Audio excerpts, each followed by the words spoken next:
Hello, I'm Jacob, and welcome to the CUR Lab Space. Here's where we developed our 2025 aircraft Atlas. And to give you a better sense of some of the cool things we do here on the team, I want to introduce you to some of our development team members and hear from them firsthand about their contributions. Let's go meet them.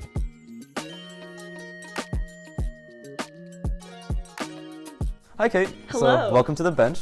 Cool.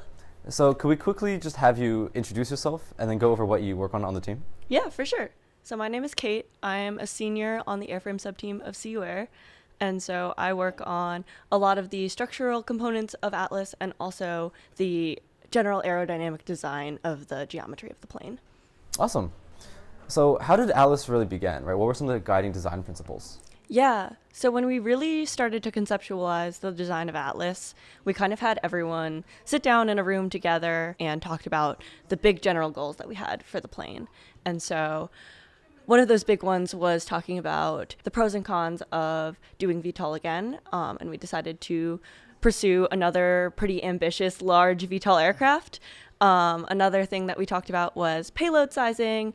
We ended up going with sizing our fuselage to hold the most ambitious payload that the SUAS competition was requiring at the time, which was 5 water bottles. We decided to go with a 55-pound aircraft, pretty much as large as we can possibly go. And so generally, we ended up deciding to pursue the most ambitious design project in pretty much every aspect, which I think is really cool about our team. So then looking back on the history of Atlas's configuration, what were some major shifts or changes that you remember, and how do they sort of shape our design direction? Yeah, some structural things that we've changed about the plane. A couple of the internal joints have been redesigned from version 1 to version 2 to weight reduce, to make manufacturing easier. One of the biggest things we did was we redesigned the dihedral section of our wings. They were originally a wooden frame with a monocoat coating on top, which ended up being a little bit of a manufacturing nightmare. We thought it was going to be lighter and easier to manufacture and actually faster because it didn't involve composite manufacturing. But we've learned that we're actually pretty good at manufacturing composites, and so we've pursued a composite design and a structural skin design for the dihedral wings in version 2. And that's been honestly faster, smoother manufacturing, and less repairs, which has been a lot better for us. So given Artemis and Atlas are both VTOL aircraft, what do you think are some of the biggest changes that make Atlas what it is today? Yeah, so I think we learned a lot from going from our first VTOL aircraft to our second one. One of the things on the mechanical side that we've changed a lot is the ease of manufacturing and assembly. We have top-mounted wings on Atlas, and the Artemis wings were mounted to the sides of the fuselage, and that ended up being a really difficult assembly point, and it took us a really long time on the field to put Artemis together. Atlas, now I think our record is about 5 minutes assembling Atlas, from all of the pieces disassembled to full electrical, mechanical, ready-to-fly assembly, which has been a lot better. I think we've also streamlined our manufacturing processes. We've learned a lot about composites manufacturing and the strengths and limits of composites, and so we've been able to optimize our structure to be a lot lighter and still accomplish all the tasks that we want it to and be able to sustain all of the loads that it will experience during flight. So given that Atlas is such a large and ambitious project, how did we go about testing and validating its design? Yeah, so once we had a preliminary design of the external geometry of the wings and the tail and the fuselage, we put those into a simulation software called Athena Vortex Lattice, and that let us look at the static stability of the aircraft, the dynamic stability, make sure we were producing the right amount of lift, make sure our drag wasn't so egregious. And then we iterated on our design, and we finally came up with a design that we were aerodynamically happy with before we sent it off to manufacturing and we started working on assembly. On the more structures side, we have each designer validate and come up with testing procedures for each component individually, so that once each of the individual components are manufactured, we can verify that each of them are working well before we integrate them into a full assembly. And then we have system level testing that we do, including a wing loading testing rig to make sure that our entire wing structure can sustain the loads of flight that we expect them to. Awesome. Well, thank you so much for joining me on the bench, Kate. Awesome. Yeah, thanks for having me.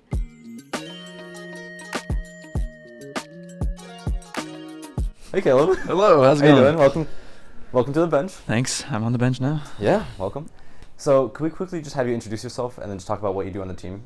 Sure. I'm Caleb Pelland. I'm a sophomore here on CU Air, and I'm a material science engineering major. So what I do on CU Air is I do materials testing for mostly composites. We take carbon fiber, put in a bunch of different orientations, configurations, slab it between a bunch of different stuff, and we break it. And we tell our team, hey, this is what happens and this is what it's going to break. And for your system, it would probably be best to use this to save weight and for strength. So, clearly Atlas is primarily carbon fiber. All right, how do we go about choosing what sort of materials we use on the plane? So carbon fiber is pretty much a no-brainer for stuff like this. And it's really versatile because we can have different weaves with different weights and different concentrations. Because carbon fiber is just, it's kind of like a bunch of hairs. And what we can do is we can harden up those hairs with the epoxy that we use. We can add things like aluminum or Nomex, Kevlar, and stuff like this to even reinforce our carbon fiber even more. And how we choose the materials on the plane is that if it needs a lot of flexural strength, we'll go with twill. And otherwise, we can go with spread toe, which is much lighter, but doesn't have as much flexural strength. What's even more important is the thickness of what we put in between. If your system undergoes a lot of flexural stress, then you might want an aluminum honeycomb. And it's going to weigh more, but it's not going to break, right? So the way we do that and find out what kind of numbers we need these things called flexural moduli and Young's moduli to know how much it's resisting elastic deformation. We can find out through our tests after breaking them what's called yield strength, yield stress, to know when it's absolutely going to fail. And we don't want that. So testing is really important for us. And recommending the right material to the right project is really, really important so we can still save weight while still being strong enough to withstand the forces that their system is experiencing. Is there any other testing stuff you want to cover that you haven't Sure. already? So the different tests we do are three-point bend tests and uniaxial tensile tests. So three-point bend tests is we have a span, and then we push it against the two spans to see how our materials are doing under flexural stress, and then we'll keep going until it yields. Through that, we can give our teammates flexural modulus so that they can plug those numbers into their calculations rather than, finding it online. We have the actual numbers that we made ourselves there. Uniaxial tensile tests, what we're trying to do is explore non-structural carbon fiber for things like wings, which means we wouldn't use a Nomex honeycomb or an aluminum honeycomb. Here, what we would end up doing is just sandwiching some carbon fiber together and applying that epoxy and then stretching it to see how much it can take. And that's what we can do with our uniaxial tensile tests. So how do team members actually integrate their systems into the carbon fiber of the plane? So right now, it's mostly either using just epoxy or we manufacture our own potted inserts. And the only thing is potted inserts take a lot of time and it's kind of annoying to manufacture. What we're doing here with our testing is seeing how bad is it or how much we can compensate by just drilling into the carbon fiber. And what we can do with our universal testing machine is we can make our own little testing apparatus to essentially test the shear strength of our different carbon fiber configurations and see how much it takes to pull or break and create cracks for as a simple term in our structure. Well, thanks so much for joining me on the bench. No problem. This is a Thanks, cool Caleb. bench.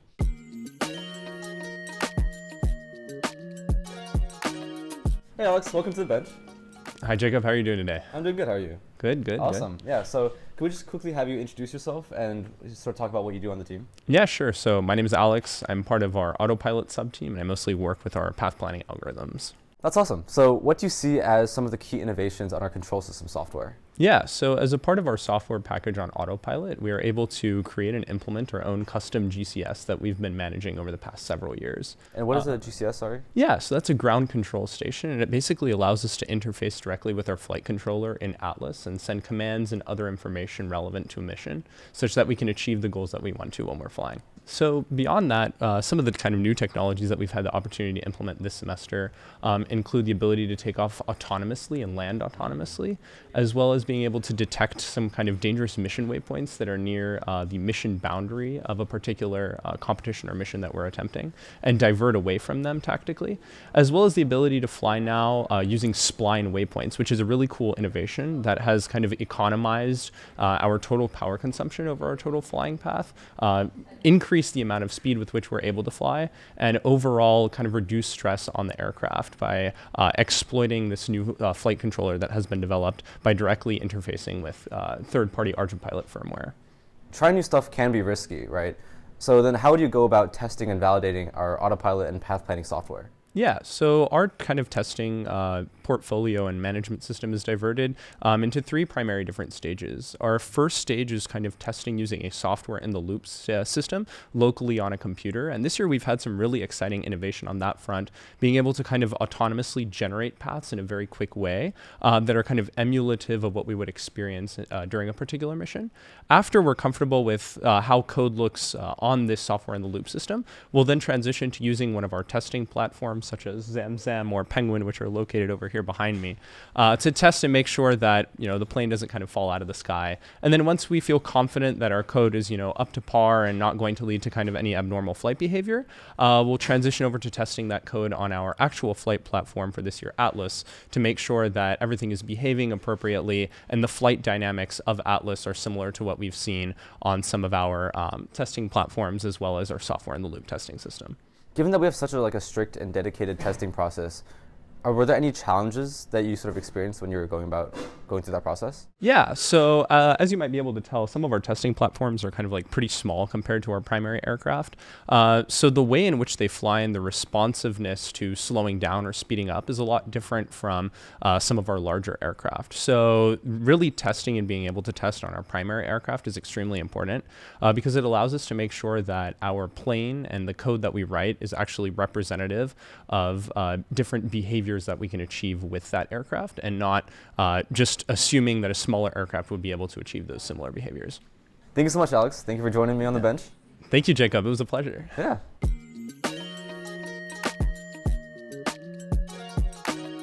So could I quickly just have you guys introduce yourselves and go into a little bit about what you guys do on the team? Yeah, so my name is Sophia, and currently I'm the sub-team lead of imaging systems, and I'm a junior studying CS.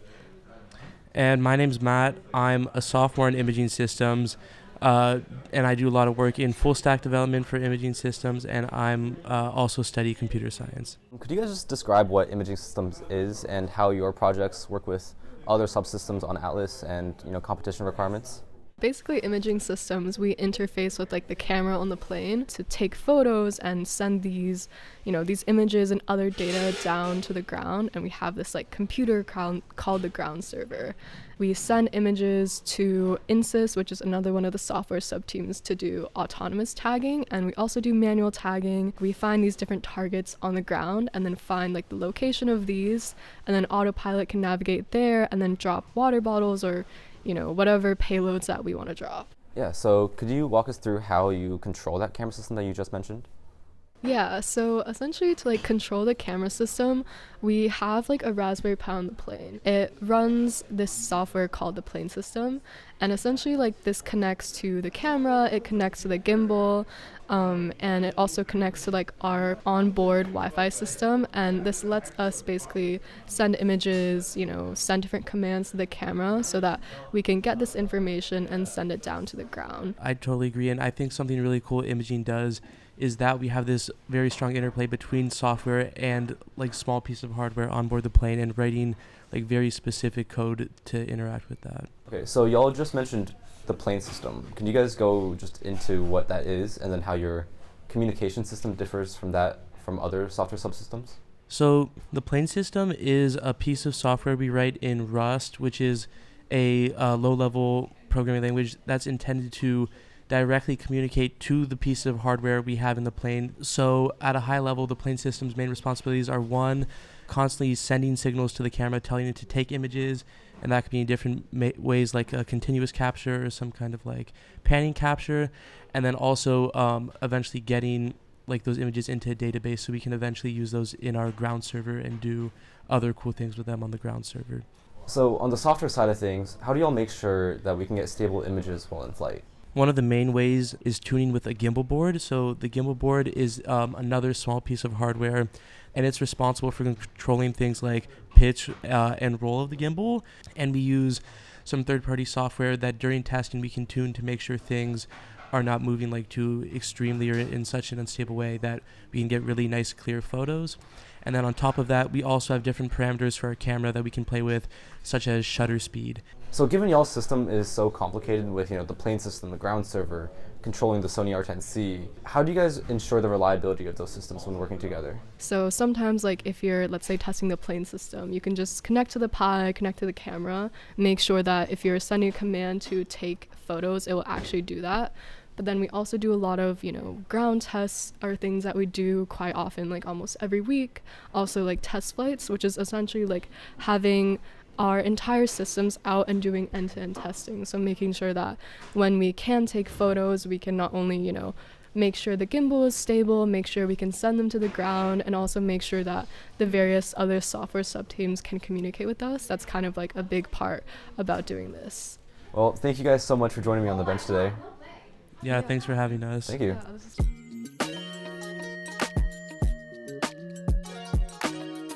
Hey Rhea, welcome to the bench. Thank you. Thank you for having me. It's so wonderful to be up here. So could we just first have you describe who you are and what you do on the team? Yeah, so my name is Rhea. I'm a current junior studying computer science and electrical and computer engineering. I'm currently the intelligence systems sub-team lead, so I do a lot of the managerial tasks, overseeing all of the machine learning and like optimization and efficiency operations for our plane. First, can you just take me through our ODLC pipeline? Yeah, of course. So ODLC stands for Object Detection, Localization, and Classification. And so this pipeline starts when we get an image from Imaging Ground Server. And we do this by constantly polling an endpoint, which is between our two servers. Then we run an ROI detection algorithm. For us, this is mask RCNN, to basically find out whether there's a target within the image or not. Once we get that information, we basically find out if the target has a number in it or not, and if it does have a number in it, what is the number? And we use the ResNet 18 classifier. And we trained all of these on images from the Mojave Desert using a lot of the targets that are going to be used in the exact competition. So then what do you think are the key innovations in our computer vision system? Yeah, there's a couple. And first, it is how we actually build our training data set. First, we do a lot of image augmentation on it. A lot of the images that we have are not that many. I think there are around 200 images.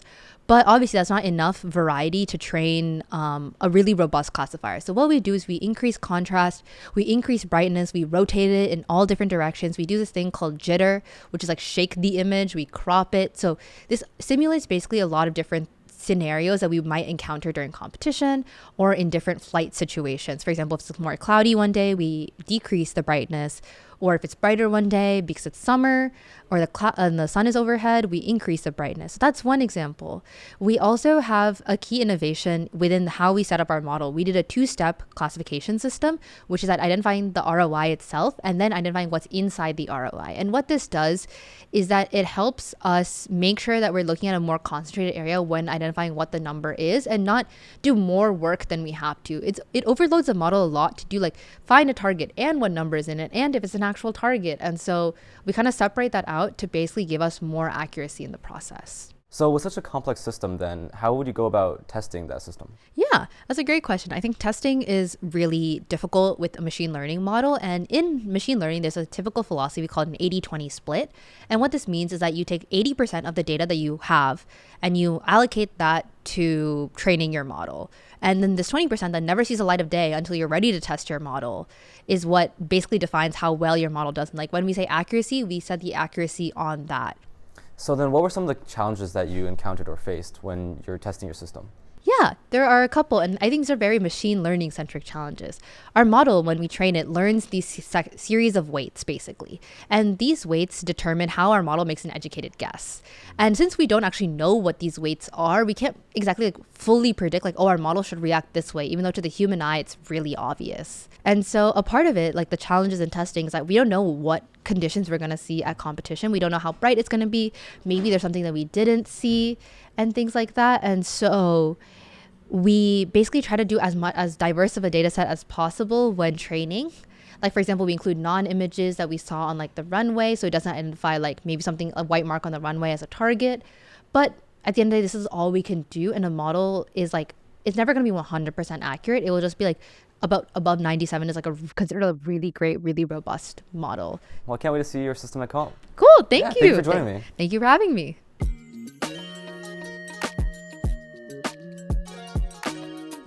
Hello, Ezra. Hello, Adin. Welcome to the bench. Thank you for joining me. Thank you, Jacob. Thank you. So, could we just quickly have you guys introduce yourselves and talk a little bit about what you guys do on the team? Sure. So I'm Adin, and I'm a sophomore studying electrical computer engineering, and I work on the airdrop system. My name is Ezra Reiss. I'm on the electrical sub-team. I'm also studying electrical and computer engineering, and I do the electrical side of the airdrop system. Can you just detail our solution for actually controlling the impact during package delivery? The hardware side of things is we have a winch system, which is essentially a spool that's mounted onto the plane, and we have the end of that string that is wound up on that spool attached to a package. We can release that package and allow it to fall down to the ground, and as it's falling, we can mount a brake onto that spool, and as we engage that brake, it slows down the package.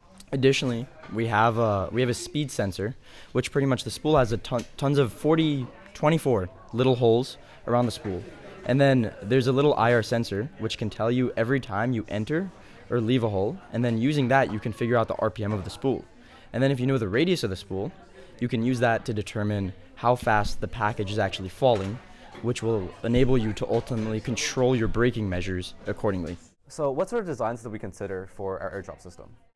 Sure, so we're working with a VTOL plane, which means vertical takeoff and landing, which allows us to essentially hover mid-flight. Then it allows us to use a winch system to lower packages. It's a lot more accurate than having to handle a parachute, where you have a lot of factors such as wind and timing that you need to get very precise. With a winch system, you can be a lot more accurate. On our last plane, I remember we also had some sort of winch system, right? So what sort of modifications have we made since then to our current system? Sure, so the main hardware changes were the actual winch system used to be on the payload itself. The one downside to that is you don't have any information on the payload once you drop it. It essentially guesses how high it has to be based on previous information. So to have a lot more control with this design, we moved all of the winch system components over to the plane, which are now going to be hard connected into the computer and a board that Ezra has designed. Yeah, now that I can communicate pretty much with the plane, we can start off by knowing the plane's altitude.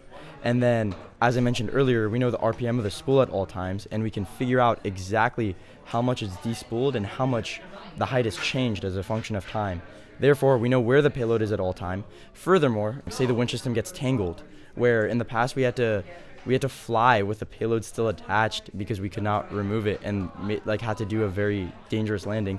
Now we're able to send different types of abort mechanisms to deal with different potential errors that could happen. So earlier we mentioned a braking system, right? How does that actually work? How do we control, how fast the thing's falling? So you have a spool mounted onto a plane. Actually, I have it right here. Okay. So we have this board. This board is hard mounted into the plane. And you have these two pads which sandwich that edge of the spool inside. With this servo, you can control how far down the top pad moves and how much we smush that spool from stopping it from being able to spin. In order to effectively control the speed, though, on a software scale, using the fact that we know our target speed, we know the speed, and we know what angle we're at of this motor, which is indirectly controlling our braking, we can then increase our braking or decrease in order to slow it down. And that uses a PID-based system in which it looks at the current error, past error, and the derivative of the error. And by error, I mean difference between what it should be going versus what it is. Fine-tuning those parameters from hundreds of little drops where you just stand on a chair, you were able to figure out what are the perfect errors where it can perfectly adjust itself to match the target speed. So once our payload is actually dropped, how do we go about sort of detaching ourselves from that? What I created was a despooling system, a motor system connected to a wheel, and another wheel that's hard pressed onto it that moves freely. And you can thread the string through those two wheels. Once payload's on the ground, we can wind up the despooling system, and it just pulls the string off of the spool and completely removes the connection. On the electrical side, there were some nifty things that we had to do to work with the system. I implemented a system where it can detect basically if it's getting stuck and then output a voltage dependent on that. So the idea is I have a current sensor which can read the current going through to the motor. If it sees that the current spike is really high, that's an indication it gets stuck, but that's not the only thing that tells us if it's stuck. A separate thing is we can also see how fast it's unspooling, right? If we see that we're starting to unspool really slowly or practically stopping to unspool and we have high current, that means our system is stuck. And that means that we should up the voltage output to the motor to potentially try to get it unstuck. If the payload reaches the ground, what we'll see is that the current will stay low because the motor will keep on spinning. But because it's no longer attached to the spool, we'll see the RPM of the spool go to 0. And that's how I know I'm on the ground. So there's a lot of moving parts to your system, clearly. So how do we go about actually controlling this, all the motors, the servos, the sensors of the system? Yeah, so this is where a custom designed PCB comes in really handy. The PCB I designed has an Atmega 32AP, which is just a very small chip. And that chip can directly talk to our plane's flight controller. We designed, together with software, a custom parameter which indicates if airdrop should be initiated and if we should drop the beanbag versus the box. Once it receives the actual initiation of airdrop, that's where it starts doing all the motor controls, and it goes in sequence. So first, we open the plane's bay doors. Then we have to actually release the box.